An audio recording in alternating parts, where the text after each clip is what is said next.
الحمد لله رب العالمين والصلاة والسلام على سيد الأنبياء والمرسلين أما بعد فأعوذ بالله من الشيطان الرجيم بسم الله الرحمن الرحيم قال رسول الله صلى الله تعالى عليه وآله وسلم زينوا مجالسكم بالصلاة علي فإن صلاتكم علي نور لكم يوم القيامة۔ حضور علیہ الصلوۃ والسلام نے ارشاد فرمایا کہ تم اپنی مجلسوں کو مجھ پر درود پاک پڑھ کر آراستہ کرو، بے شک تمہارا مجھ پر درود پاک پڑھنا تمہارے لیے روز قیامت نور ہوگا۔ صلو علی الحبیب صلی اللہ تعالی علی محمد صلی اللہ تعالی علیہ وآلہ وسلم۔ شہید کربلا راتب گوش مصطفیٰ امام عرش مقام امام ہمام صحابی ابن صحابی حضرت امام حسین رضی اللہ تعالی عنہ کے پرپوتے اور تابع بزرگ حضرت امام جعفر صادق رضی اللہ تعالی عنہ کی ولادت 17 ربیع الاول 80 ہجری اور ایک قول کے مطابق 83 ہجری پیر شریف کے دن مدینہ پاک میں ہوئی۔ آپ رحمۃ اللہ تعالی علیہ کی کنیت ابو عبداللہ اور ابو اسماعیل ہے، جبکہ آپ کا لقب صادق، فاضل اور طاہر ہے۔ آپ رحمۃ اللہ تعالی علیہ کو سچ بولنے کی وجہ سے صادق کے لقب سے جانا جاتا ہے، یعنی آپ اسم با مسمہ تھے، جیسا لقب تھا ویسا ہی آپ کا مبارک عمل تھا۔ 15 رجب المرجب، جی ہاں، یہ ہے حضرت امام جعفر صادق رضی اللہ تعالی عنہ کا اور اس مبارک کا دن۔ آپ رضی اللہ تعالی عنہ کی سیرت کے حوالے سے ابھی ہم جانیں گے۔ آئیے چلتے ہیں حضرت امام جعفر صادق رضی اللہ تعالی عنہ کی سیرت کی طرف۔ حضرت امام جعفر صادق رضی اللہ تعالی عنہ کی والدہ محترمہ کا نام مبارک حضرت بی بی ام فروہ بنت قاسم بن محمد بن ابو بکر صدیق رضی اللہ تعالی عنہ ہے، جبکہ آپ کے والد محترم کا نام امام باقر بن علی بن امام حسین رضی اللہ تعالی عنہ ہے، یعنی امام جعفر صادق رضی اللہ تعالی عنہ والدہ کی طرف سے صدیقی اور والد محترم کی طرف سے حسینی سید ہیں۔ حضرت امام جعفر صادق رحمۃ اللہ تعالی علیہ تابعی بزرگ ہیں۔ آپ نے 2 جلیل القدر صحابہ کرام حضرت انس بن مالک اور حضرت سہل بن سعد رضی اللہ تعالی عنہما کی زیارت کی۔ آپ سے آپ کے شہزادے امام موسیٰ کاظم، امام اعظم ابو حنیفہ، امام مالک اور حضرت ابو سفیان ثوری، حضرت سفیان بن عیینہ رحمۃ اللہ تعالی علیہ جیسے بڑے بڑے بزرگوں نے فیض پایا۔ آپ رحمۃ اللہ تعالی علیہ کی مبارک طبیعت میں خوش اخلاقی تھی، مبارک ہونٹوں پر مسکراہٹ سجی رہتی، مگر جب کبھی ذکر مصطفیٰ ہوتا تو ذکر رسول صلی اللہ تعالی وسلم کی ہیبت و تعظیم کے سبب رنگ زرد ہو جاتا، کبھی بھی بے وضو حدیث مبارک بیان نہ فرماتے، نماز و تلاوت میں مشغول رہتے یا خاموش رہتے، آپ کی گفتگو فضول گوئی سے پاک ہوتی۔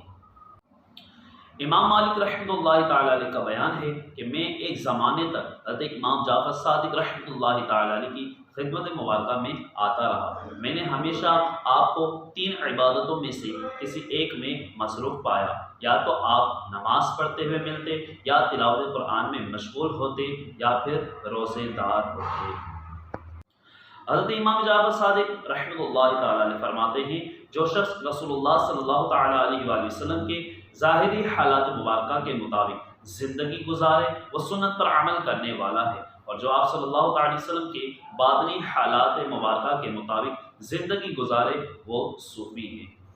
اور باطنی زندگی سے مراد حضرت امام جعفر صادق رحمۃ اللہ تعالی علیہ حضور علیہ الصلوۃ والسلام کے پاکیزہ اخلاق اور آخرت کو اختیار کرنا ہے۔ لہذا جو شخص آپ صلی اللہ علیہ وسلم کے اخلاق کریمہ سے اپنے آپ کو زینت دے اور جس چیز کو آپ صلی اللہ علیہ وسلم نے اختیار فرمایا اسے اختیار کرے، جس چیز میں رغبت رکھی اس میں رغبت رکھے، جن چیزوں سے آپ صلی اللہ علیہ وسلم نے اپنے آپ کو بچایا ہے اس سے بچتا رہے، اور جن کاموں کی ترغیب دلائی ان پر عمل کرے، تو بے شک وہ گندگی سے پاک و صاف ہو کر غیر سے نجات پا گیا۔ اور جو شخص آپ صلی اللہ علیہ وسلم کے راستے سے ہٹ کر اپنے نفس کی پیروی کرنے اور اپنے پیٹ اور شرمگاہ کی خواہشات کو پورے کرنے میں مشغول رہا، تو ایسا شخص صوفی بننے سے دور، بے وقوفی میں کوشش کرنے والا اور آنے والے خطرات حالات سے غافل ہے۔ حضرت امام جعفر صادق رحمۃ اللہ تعالی علیہ فرماتے ہیں، 5 قسم کے آدمیوں کی صحبت اختیار نہ کرو۔ نمبر 1، بہت جھوٹ بولنے والا شخص، کیونکہ تم اس سے دھوکہ کھاؤ گے۔ وہ سر آپ کی طرح ہے، یعنی وہ دور والے کو تیرے قریب کر دے گا اور قریب والے کو دور کرے گا۔ نمبر 2، بے وقوف آدمی، کیونکہ اس سے تمہیں کچھ بھی حاصل نہ ہوگا۔ وہ تمہیں نفع پہنچانا چاہے گا لیکن تمہیں نقصان پہنچائے گا۔ تیسرا شخص کنجوس، کیونکہ جب تمہیں اس کی زیادہ ضرورت ہوگی تو وہ دوستی ختم کر دے گا۔ چوتھا شخص بزدل آدمی، کیونکہ یہ مشکل وقت میں تمہیں چھوڑ کر بھاگ جائے گا۔ اور پانچواں شخص فاسق، کیونکہ وہ تمہیں ایک لقمے یا اس سے بھی کم قیمت میں بیچ دے گا۔ کسی نے پوچھا کہ لقمے سے کم کیا ہے؟ آپ رحمۃ اللہ تعالی علیہ نے فرمایا، لالچ رکھنا اور اسے نہ پانا۔ حضرت مفتی احمد یار خان رحمۃ اللہ تعالی علیہ فرماتے ہیں، امام جعفر صادق رحمۃ اللہ تعالی علیہ کی فاتحہ کرے کہ اس کی برکت سے بہت اڑی یعنی اٹکی ہوئی مصیبتیں دور ہو جاتی ہیں۔ 15 رجب المرجب 148 ہجری کو کسی بدبخت نے حضرت امام جعفر صادق رضی اللہ تعالیٰ عنہ کو زہر دیا، جو آپ کی شہادت کا سبب بنا۔